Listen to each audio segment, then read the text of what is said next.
ভালোবাসো দেশকে তুমি, তুমি দেশের কথা ভাবো, তুমি আমি আমরা মিলে অনেক দূরে যাব।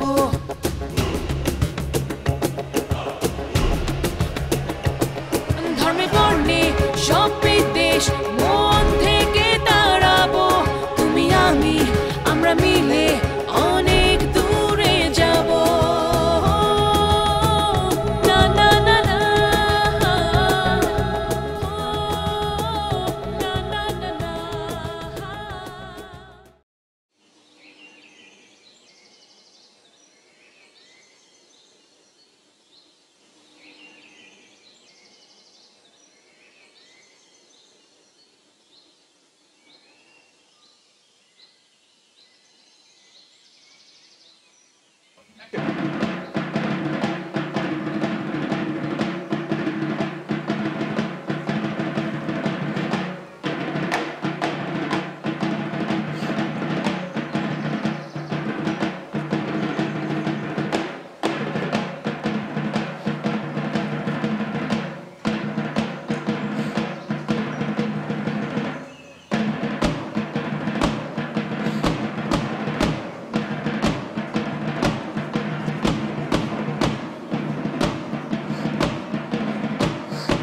সবাইকে আমন্ত্রণ জানাচ্ছি প্রজন্ম আগামীর থার্ড সিজনের আরেকটি পর্বে। বরাবরের মতো তোমাদের সাথে আছি আমি আনিশা আর আমি জুনায়েদ। ঠিক এইমাত্র আমরা যে সোশ্যাল এক্সপেরিমেন্টটা দেখলাম, তোমরা নিশ্চয়ই খেয়াল করেছো যে খুব অল্প সময়ের মধ্যে কি সুন্দর একটা টিম গঠন করে ফেললো, আর সেই টিম কত সুন্দরভাবে একটা মিউজিক্যাল এনসেম্বল তৈরি করে। আর বাংলাদেশের গত ৪৫ বছরের ইতিহাসের দিকে তাকালেই তো দেখা যায় কিভাবে অনেকগুলো মানুষ জাতি, ধর্ম, বর্ণ, গোত্রভেদে এক হয়ে কাজ করে সফল হতে পারে। দল গঠনের এবং সফলভাবে কাজ করার এর চেয়ে বড় উদাহরণ তো হতেই পারে না। আজকে আমরা কথা বলবো টিম বিল্ডিং আর লিডারশিপ নিয়ে, গল্প করব, গল্প দেখাবো, যেখানে টিম বিল্ডিং আর প্রবলেম সলভিং এর অনেক গুরুত্বপূর্ণ বিষয়গুলো উঠে আসবে। আর এই বিষয়ে কথা বলার জন্য আমরা আজকে আমন্ত্রণ জানিয়েছি এমন দুজন ব্যক্তিকে যারা তাদের নিজ নিজ ক্ষেত্রে অনেক বাধা, অনেক কঠিন সময় পার করে আরও অনেককে নিয়ে মানে টিম গঠন করে সামনে এগিয়ে এসেছেন এবং সেই টিমকে নেতৃত্ব দিয়েছেন। সেই মানুষ দুজন সম্পর্কে আমরা জানবো, তবে কিছু ফান ফ্যাক্টসের মাধ্যমে।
আমাদের আজকের পর্বের প্রথম অতিথি বাংলাদেশ আন্ডার-19 ক্রিকেট টিমের অধিনায়ক মেহেদী হাসান মিরাজ, আর আমাদের দ্বিতীয় অতিথি দর্জি বুটিকের উদ্যোক্তা সাশা চৌধুরী।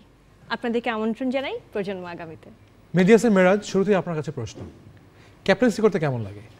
আসলে ক্যাপ্টেন্সি করতে আমি খুব এনজয় করি এর জন্য যে আমাদের টিমে যে প্লেয়াররা আছে সবাই খুব ভালো সাপোর্ট করে এবং সবাই আমাকে এনকারেজ করে এবং টিমের ভিতরে কোনো প্রবলেম পড়লে সবসময় আমাকে হেল্প করে। এই জিনিসটা আমি অনেক এনজয় করি। টিমকে নিয়ে যখন আপনি নেতৃত্ব দেন সেই বিষয়টা আপনি কিভাবে দেখেন? কারণ টিমের মধ্যে ভিন্ন ভিন্ন মত থাকে, ভিন্ন ভিন্ন পছন্দের লোক থাকে, সেই ব্যাপারটা আপনি কিভাবে দেখেন?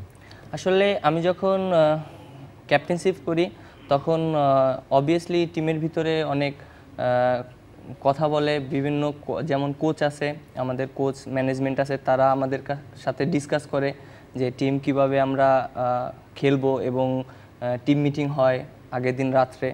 সো এই জিনিসগুলো আমাদের সাথে ডিসকাস করে এবং আমাকে পার্সোনালি তারা ডেকে ম্যাচের সিচুয়েশন, তারপরে ম্যাচ কীভাবে হ্যান্ডেলিং করব, এই সবগুলো আমার সাথে ডিসকাস করে। আপুর কাছে আসবো। আপনি তো একজন সফল উদ্যোক্তা এবং 17 বছর ধরে দর্জি বুটিক বেশ সুনামের সাথে আছে আমাদের ফ্যাশন ইন্ডাস্ট্রিতে। একজন উদ্যোক্তা তো একজন দলনেতাও, একটা বিশাল দল নিয়ে কাজ করতে হয়। সেখানে আপনার গল্পটি কেমন, আপনার অভিজ্ঞতাটি কেমন? অবশ্যই দল নিয়ে কাজ করতে হয়, আর আমি আসলে একদম ওয়ার্কার লেভেলে কাজ করি। সো আমাদের অনেক ধরনের মানে মানসিকতার লোকজনের সাথে কাজ করতে হয়। তাদের প্রথমত তাদেরকে আমার লেভেলে শেখাতে একটু কষ্ট হয়, যেরকম ওনাদের মধ্যে মানে এডুকেশন তো নাই, তো ওনাদের সাথে আমার কমিউনিকেশনও একটা স্কিল আমার ভালো ডেভেলপ করতে হয়। আর ওদের মধ্যে না লয়ালিটিটা একটু কম, মানে কোনো নিয়ম নাই যে আমি আজকে চাকরি করব না, আমি 1 মাসে কোনো কর্পোরেট না এটা। হ্যাঁ, খুব কালকে থেকে নাই, সকালে 4টা মেশিন দেখলাম, এখন দেখি 2টা মেশিনের লোক, আর 2টা আজকে আসে নাই, মানে নাই, তারা চাকরি ছেড়ে চলে গেছে। তো এই জিনিসগুলো ডেভেলপ করে আসলে আমাদের এখন একটা প্রায় 60-70 জনের একটা টিম আমি এখন চালাই। আমি বেশ অল্প বয়স থেকে শুরু করেছিলাম, তখন খুব প্রবলেম হতো, বাট সময়ের সাথে সাথে আমি এটা রপ্ত করে ফেলেছি। তার মানে একটা দলকে হ্যান্ডেল করতে গিয়ে ভিন্ন মত, ভিন্ন ভিন্ন মন মানসিকতার মানুষের সাথে একটা শ্রদ্ধা বজায় রেখে অবশ্যই কাজ করতে হয়েছে। ওদের যেন কোনো ফিলিংসে হার্ট না হয়, তাদের জন্য কোনো কিছুতে খারাপ না লাগে যে আমি যে মালিক বা ম্যাডাম, এই জিনিসটা ওদেরকে ফ্রেন্ড যে না তোমাদেরও এটার অধিকার, ওই জিনিসটা। আমার 2জন ওয়ার্কার আছে যারা আমার সাথে আজকে 17 বছরই আছে, ডে 1 থেকে। দ্যাটস আ ভেরি মানে গ্রেট অ্যাচিভমেন্ট আমাদের, তাদের যে তারা আমাদের সাথে আছে। আসলে 17 বছর আগে যখন শুরু হয়েছিল আমার মা এটা করতেন, তার সাথে আমি হেল্প করতাম। সো আমি তখনও কাজ করতাম, এখনও কাজ করি। এখন আর মা কাজ করেন না, মা আমার বাচ্চা দেখেন আর আমি কাজ করি। সো ওদের সাথে যে স্টিল আমি কাজ করে যাচ্ছি, এটা আমার কাছে মনে হয় এটা অনেক বড় একজন মানে একটা হিসাবে মানে উদ্যোক্তা হিসেবে সফলতা যে আমি 17 বছর ধরে আমার সাথে আমার একই কারিগর আছে। তোমার কি মনে হয় একটা শখ, হবি কিংবা এরকম একটা কাজের সাথে জড়িত থাকলে সেটা আমাদেরকে সহিংসতা থেকে দূরে রাখে, অন্যের প্রতি ডিসরেসপেক্টফুল হওয়া থেকে দূরে রাখে? আমি যেহেতু ক্রিকেট প্লেয়ার, আমি কিন্তু ছোটবেলা থেকে আমি ক্রিকেটকে অনেক ভালোবাসতাম এবং ক্রিকেট খেলতাম।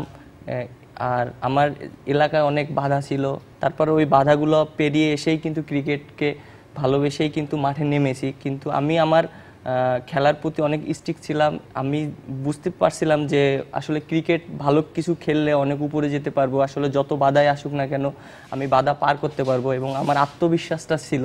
এর জন্য আসলে আমি এখন এই পর্যন্ত আসতে পারছি।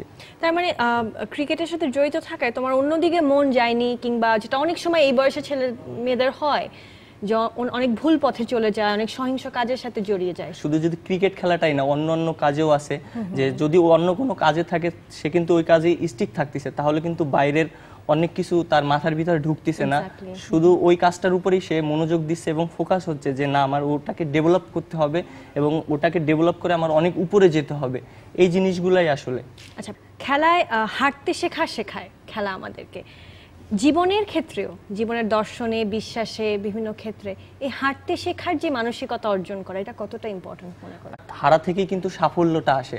একটা মানুষ যখন হেরে যায় তখন কিন্তু সে নিজে বুঝতে পারে যে আসলে আমার কোন জায়গায় ইমপ্রুভ করতে হবে, আমি উপরে যেতে গেলে আমার কত পরিশ্রম করতে হবে। এটাই কিন্তু অনেক ইম্পর্টেন্ট। খেলার ভিতরে হোক বাইরেও হোক, হারলে কিন্তু আমি নিজেকে নিজে রিয়েলাইজ করতে পারতেছি যে আসলে আমার কেন আমি হেরেছি এবং কেন আমি উপরে যেতে পারছি না। এই জিনিসগুলো যদি আমি নিজেকে নিজে রিয়েলাইজ করতে পারি তাহলে কিন্তু সফলতা অবশ্যই আসে। তার মানে হারলেই সবকিছু শেষ না, হার থেকেও শেখার কিছু আছে। জি, আপনি বলেছেন যে আপনি অনেক বাধা ছিল, সে বাধাকে অতিক্রম করে আপনি এই অবস্থায় এসেছেন। আপনিও বলেছেন যে 17 বছর ধরে আপনি কাজ করছেন, বিভিন্ন সমস্যা, বিভিন্ন কঠিন সময় আপনার পার করে এসেছেন।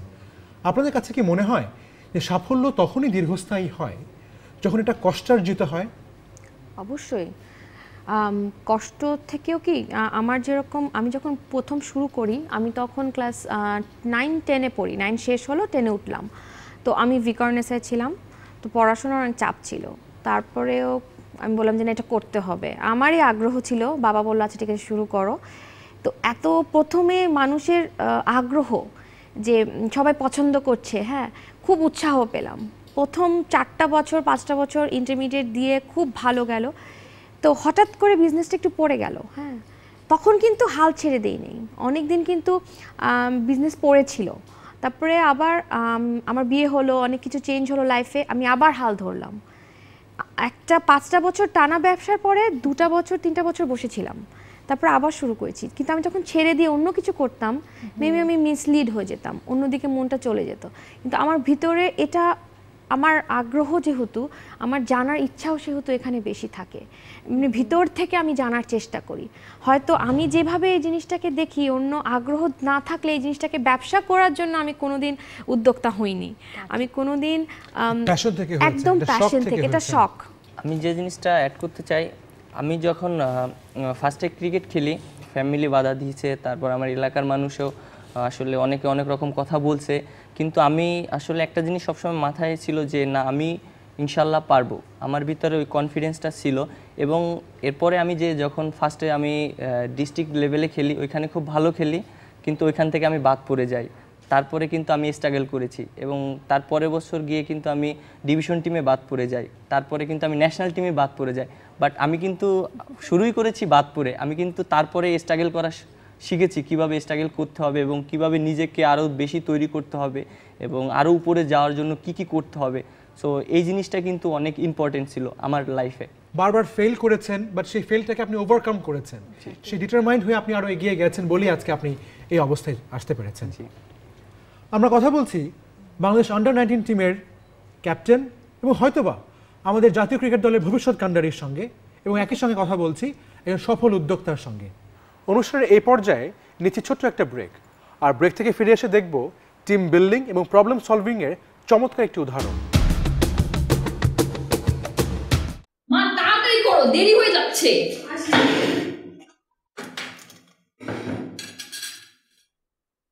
এত রাতে একা যাবে, একটা ট্যাক্সি পেলে ভালো হতো না? অসুবিধা নয়। স্বামীটা যে কি সারাদিন যে কি করে ওই জানে। এই একটা সিএনজি ডাকলে তো পারিস। মা একটু চা দিবা? দিচ্ছি। একটু চা চাইলে আবার কই যাচ্ছিস? এই দাঁড়া দাঁড়া, একটু দই খেয়ে যা। এই যে ডাক্তার সাহেবা, আপনার সিএনজি ওখানে দাঁড়িয়ে আছে, সিএনজি ভাড়া দেওয়া হয়ে গিয়েছে। Best of luck. যারা দায়িত্ব নেয় তারাই প্রজন্ম আগামী। ভাই একটু বিলটা দিয়ে যাবেন। খাবারটা খুব ভালো না বাবা? খুব মজা। Thank you. এক্সকিউজ মি, আমাকে একটু ভ্যাটের কপিটা দিয়ে যাবেন। এটা বিলের সাথে ইনক্লুড করা আছে। থাক না মা, দরকার আছে বাবা, এটা আমার দায়িত্ব। কি বাবা? দেখছি আমার মেয়েটা অনেক বড় হয়ে গেছে। Thank you.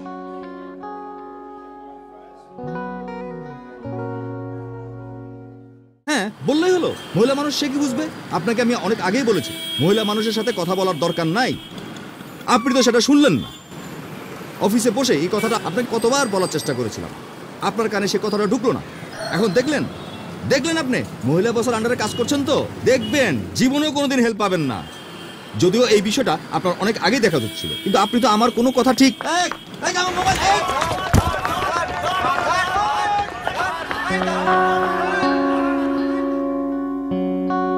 যারা দায়িত্ব নেয় তারাই প্রজন্ম আগামী।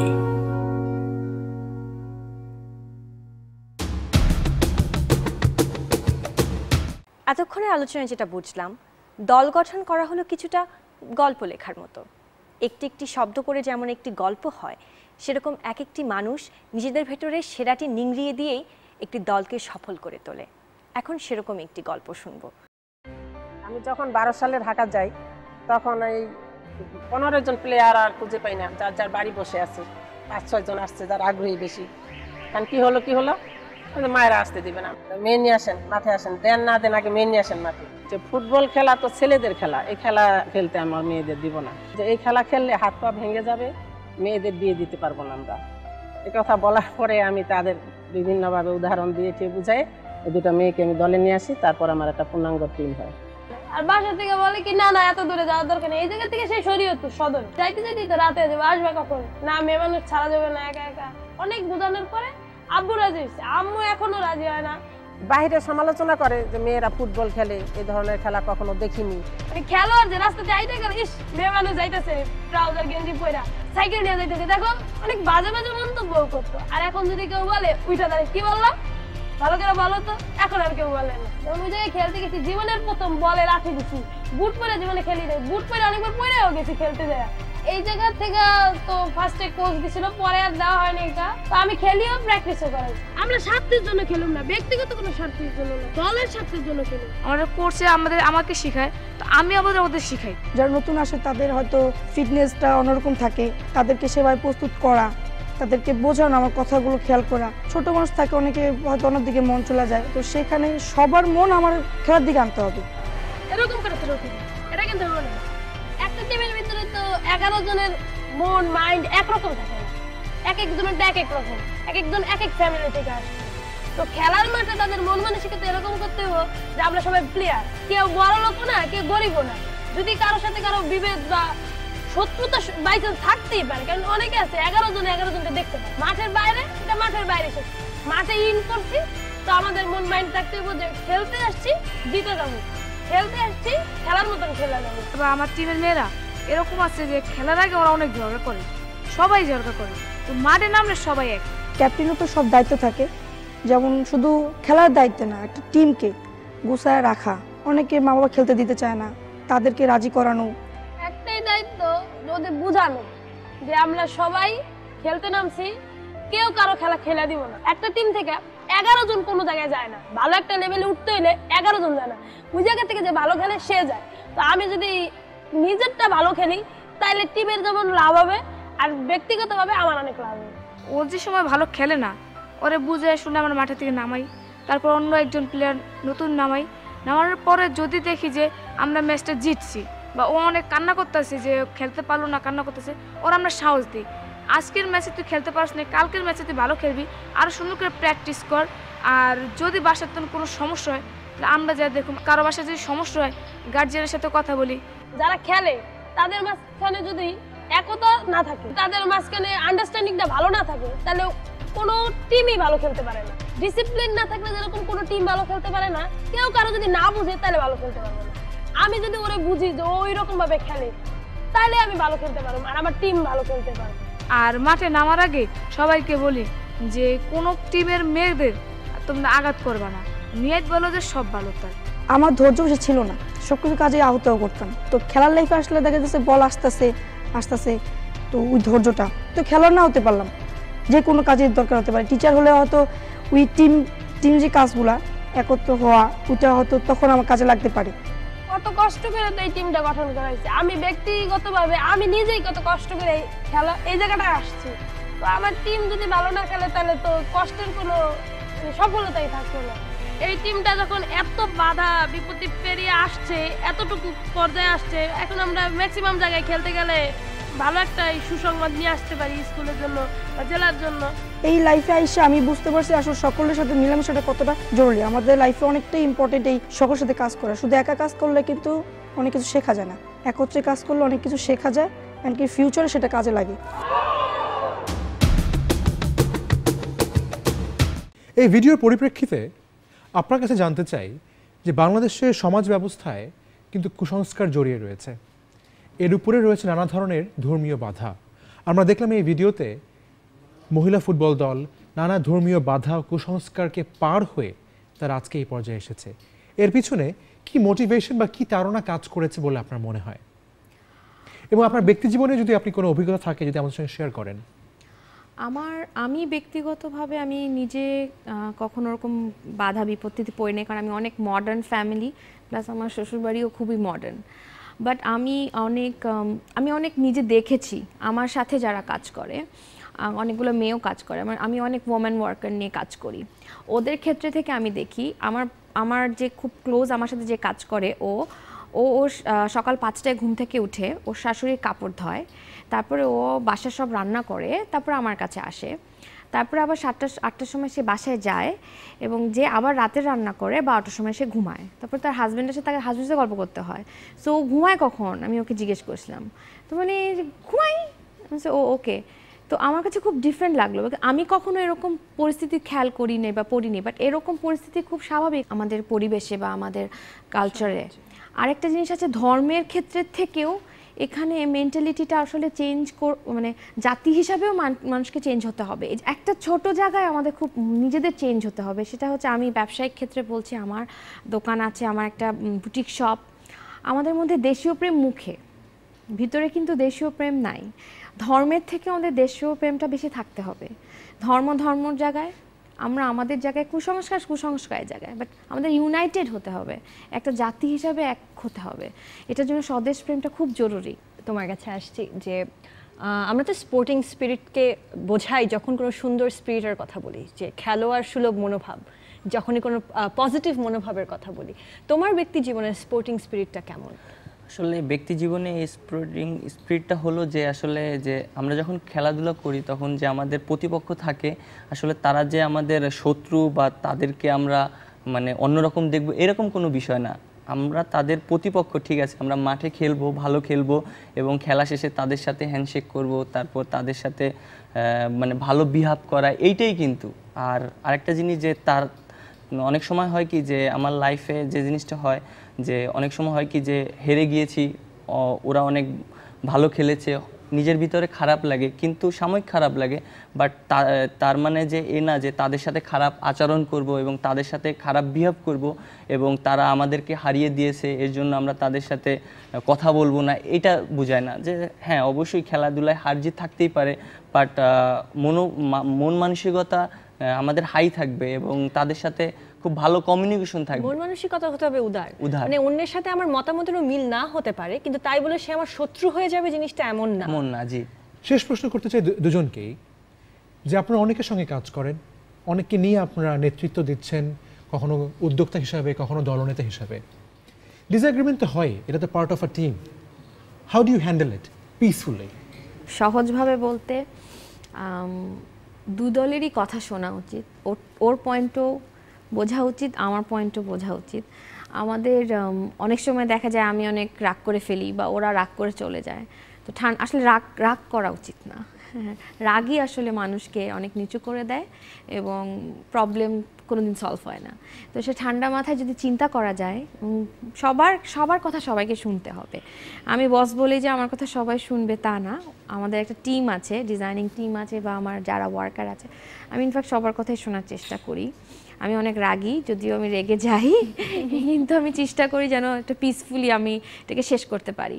রাগটা হচ্ছে যেটা মূল, রাগ করে কোনো চিন্তা করা উচিত না, কোনো ডিসিশনে আসা উচিত না। আসলে আমার যখন মতের বিরোধ হয় তখন আসলে আমি নিজে নিজে অনেক চিন্তা করি এবং নিজে নিজে আসলে খুব খারাপ লাগে, বাট তারপরও আমি আমার ফ্রেন্ড যারা আছে তাদের সাথে ডিসকাস করি এবং যারা আমার খুব ক্লোজ ফ্রেন্ড ওদের সাথে আমি ডিসকাস করি যে আসলে কিভাবে এটা হ্যান্ডেল করা যাবে এবং এটাকে কিভাবে আরও ওভারকাম করতে পারবো। তাদের সাথে আমার ফ্রেন্ডদের সাথে ডিসকাস করি এবং ওরা আসলে আমাকে এত ভালো বুঝে যে ওরা আসলে সবসময় আমার পাশে থাকে এবং ওরা আমাকে একটা সলিউশন দিয়ে দেয় যে না তুই এটা কর, এটা করলে তোর অনেক ভালো হবে এবং এটা করে দেখ, একটা ভালো সলিউশন আসবে। তার মানে আলোচনা এবং অনেকের মতামত নিয়ে যাচাই করে দেন একটা সিদ্ধান্তে আসা যায়, সুন্দর সিদ্ধান্তে। মানে দুটো চমৎকার টিপস কিন্তু আমরা পেলাম, যে রাগ এবং আবেগকে কন্ট্রোল করতে হবে, আর এটা হচ্ছে দরকার হলে আরো অনেকে জিজ্ঞেস করতে হবে, মানে আরো অনেককে সঙ্গে নিয়ে একটা পিসফুল এগ্রিমেন্টে আসার চেষ্টা করতে হবে। একা একা কোনো ডিসিশন নেওয়া যাবে না। Thank you so much Sasha Chowdhury এবং মেরাজ, আমাদের সময় দেওয়ার জন্য আপনাদের বিজি স্কেডিউল থেকে অসংখ্য ধন্যবাদ। আপনাদেরকে অনেক অনেক ধন্যবাদ। বেশ চমৎকার একটা আলোচনা হলো আজকে, কথা বললাম দুজন দলনেতার সাথে। চলুন দেখে আসি BRAC university school of engineering and computer সায়েন্সের চন্দ্রবট নির্মাণের গল্প। তো ওরা হলো যেটা করলো যে একটা ইন্ডাস্ট্রিয়াল রোবটের মতো বানালো, যে এক জায়গা থেকে পিক করে একটা কনভেয়ার বেল্টের উপরে রাখতেছে, সেটা গিয়ে আবার আরেক জায়গায় সরাচ্ছে। এটা দেখে আমার যেটা মনে হলো যে যদি ওরা এই লেভেলে কাজ পারে তাহলে ওদেরকে যদি আমরা একটু সহযোগিতা করি তাহলে হয়তো এটা আরো সুন্দর লেভেলে বা ভালো লেভেলে যেতে পারে। এরপর আমি যেটা করলাম, আমি নিজে পড়াশোনা করা শুরু করলাম, আমি একটা রোবোটিক্স কোর্স ল্যাব ওটা আমি শুরু করলাম এবং ওইখান থেকে কয়েকটা গ্রুপ বের হয়ে আসলো। আমরা চিন্তা নাসার জন্য রোবট বানাবো, ডিজাইনটা কি হতে পারে, then we came up with some design, মানে কাগজে কলমে আঁকালাম। নাসা থেকে কোনো রেসপন্স আসতেছে না, তখন আমি শিবলিকে বললাম তুমি এটার অ্যানিমেশন করতে পারবা কিনা, তো বলে জি স্যার পারবো। ও জাস্ট 2 দিন সময় নিল, নিয়ে 2 দিনের মধ্যে অ্যানিমেশন করে নিয়ে আসলো। ওকে আমি তখন বললাম এটা ইউটিউবে আপলোড করে নাসাকে লিঙ্কটা পাঠাও, জাস্ট 2 ঘন্টার মধ্যে রেসপন্স করলো জি আর কামিং। এরপরে শুরু হলো আমাদের আসল যুদ্ধ। আমাদের we really didn't have anything, মানে আমাদের ল্যাবে তো এরকম ক্ষমতাই ছিল না। আমরা আশেপাশে যে ওয়ার্কশপগুলো ছিল ওদের কাছে গেলাম, এই রিক্সা সাইকেল এগুলো যন্ত্রপাতি নিয়ে। স্পেশাল টাইপের একটা মোটর দরকার, মানে ইজিলি আমরা পেতে পারি না, যেটা উন্নত বিশ্ব পেতে পারে। ওরা হলো ধরেন একটা মোটরের পিছনে $4000-5000 খরচ করতে কোনো অসুবিধা নেই। আমাদের যেটা করতে হয় তখন আমরা রিভার্স ইঞ্জিনিয়ারিংয়ে চলে যাই। ধোলাইখাল থেকে একটা ওই টাইপের একটা মোটর নিয়ে আসি, নিয়ে এসে মাঝখানে শ্যাফটটা খুলে হয়তো অনেকটা শ্যাফট লাগালাম, ধরেন মোটরটাকে আমি একটু মডিফাই করলাম, ঠিক আছে, করে আমরা আমাদের কাজের উপযোগী করে নিয়ে আসি। নাসা রোবোটিক্স মাইনিং কম্পিটিশন 2013-এ যাই। সেখানে আমরা রোবটটা ইনস্টল করার জন্য শুধুমাত্র সময় পেয়েছিলাম শুধু একটিমাত্র রাত।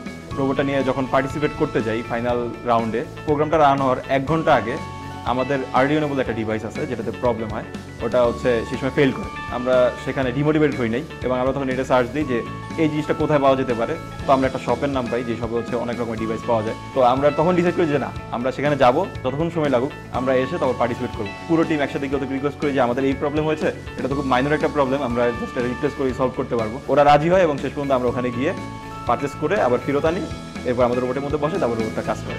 সো লিডারশিপ, প্রবলেম সলভিং এবং সবার কমিউনিকেশন যদি সবকিছু ক্লিয়ার থাকে তাহলে আমরা যে কোনো টিম নিয়ে যে কোনো জায়গায় যে কোনো জব নিয়ে সাকসেসফুল হতে পারি। আপনি যদি লিডারের কথা না শুনেন বা লিডার যদি কাজটা না করায় নিতে পারে, টিম যত সুন্দরই হোক, যত কোয়ালিটিফুলই হোক, আপনার এই টিম আসলে কাজ করতে পারবে না। তো আমাদের এখানে যেটা হলো লিডারশিপ সবসময় একজন ছিল না, এক সময় এক একজন আসছে। আগের যে টিম লিডার ছিল তাকেই আমি জিজ্ঞেস করছি তোমার নেক্সট স্টেপটাকে তুমি তৈরি করে নিয়ে আসো, কিছু ছেলেপেলেকে গাইড করতে থাকো যেন আমি বুঝতে পারি যে কার ভিতরে সেই কোয়ালিটি আছে। সো লিডারশিপ এটা এমনি এমনি তৈরি হয়ে যায়, এটা এমন না যে না এটা আমাকে ফোর্স করতে হবে যে তুমি লিডার হও, বা সে বলবো যে স্যার না আমাকেই বানান। আগে কোর মেম্বার যারা অনেক দিনের এক্সপিরিয়েন্স বা অনেক দিন কাজ করছে এদেরকে সিলেক্ট করা হয়, সিলেক্ট করার পরে জুনিয়রদেরকে কল করা হয় যে তোমরা কি কাজ করতে আগ্রহী কিনা। তো ওই জুনিয়র থেকে আমাদের মধ্যে এবারই এক্সাম্পল আছে, ও কিন্তু কোর মেম্বার ছিল না, কিন্তু এতটাই কাজে ইনভলভ ছিল যে আমাদের মানে অ্যাডভাইজার পরে বলতে বাধ্য হয়েছে যে ঠিক আছে ওকে কোর মেম্বারে নাও। একটা টিমের মধ্যে আমরা মনে করি যে মেম্বারগুলো আছে, প্রতিটা মেম্বার হচ্ছে একটা ভাইটাল এলিমেন্ট। অন্তত মানে 10-11 জন মেম্বার, তাছাড়া আরও কিছু ভলেন্টিয়ার মেম্বার আছে, এদেরকে হ্যান্ডেল করে কাজ করাটা আসলেই টাফ। ভয় যেটা ছিল সেটা আর পরে কাজ করা যখন শুরু হয়েছে একবার, এরপরে আর ওই ভয়টা কাজ করেনি, সবাই কোঅপারেশন করতেছে, সবাই কাজ করতেছে, পরে জার্নিটা অনেক ইন্টারেস্টিং ছিল, যেটা ধরতেছি সবার কোঅপারেশনে কাজ হয়ে যাচ্ছে। টেকনিক্যালি যদি আমি সাউন্ড হই, আমি অনেক কিছু পারি, কিন্তু আমি সেটা জানাতে পারলাম না, অথবা আমার যে লিডার আছে লিডার সাথে আমার কাছ থেকে বের করে নিতে পারলো না, তাহলে কিন্তু এই কাজটার আসলে কোনো ভ্যালু থাকে না। ম্যানেজ করলাম কিন্তু ওই কাজটা হচ্ছে পারফেক্ট হলো না, সব কিছু এখানে পারফেক্টলি কাজ করা লাগে। ওরা যদি টেকনিক্যালি সাউন্ড না হয় তাহলে এই কাজটা দিয়ে আসলে মানে পরবর্তীতে মানে ফেলিওরের চান্সই বেশি থাকে। আমরা আমাদের টিম থেকে ব্র্যাকেট জনগণ টিম থেকে যা শিখেছি এবং ওইটার ঠিক এক্স্যাক্টলি ওই জিনিসটাই আমরা পেয়েছি আমাদের জব লাইফে। আমরা শিক্ষকরা যেটা করি আমরা দেয়াল করে ফেলি, আমরা স্টুডেন্টদের কাছাকাছি যেতে চাই না বা যেতে পারি না। যে আমরা যদি ওদেরকে একটু এনকারেজ করি বা ওদেরকে যদি আমরা একটু সাপোর্ট দেই, আমার মনে হয় যে ওদেরকে দিয়ে মানে যে কোনো কাজ করানো খুব একটা বেশি কঠিন না। কাজে আমাদের যে সক্ষমতা যে আছে এটা দেখেন, এটা ধীরে ধীরে কিন্তু মানে প্রকাশ হওয়া শুরু হয়ে গেছে। এইসব জায়গায় যখন যাচ্ছে তখন কিন্তু এটা শুধু ব্র্যাক ইউনিভার্সিটি থাকে না, এটা গিয়ে দাঁড়ায় হলো বাংলাদেশ।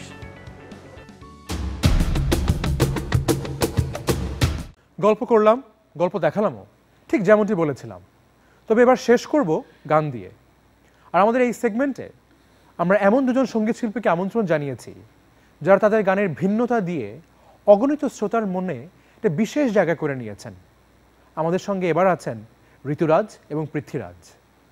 কেমন আছেন? থ্যাংক ইউ জুনাদ ভাই। থ্যাংক ইউ সো মাচ, ভালো আছি।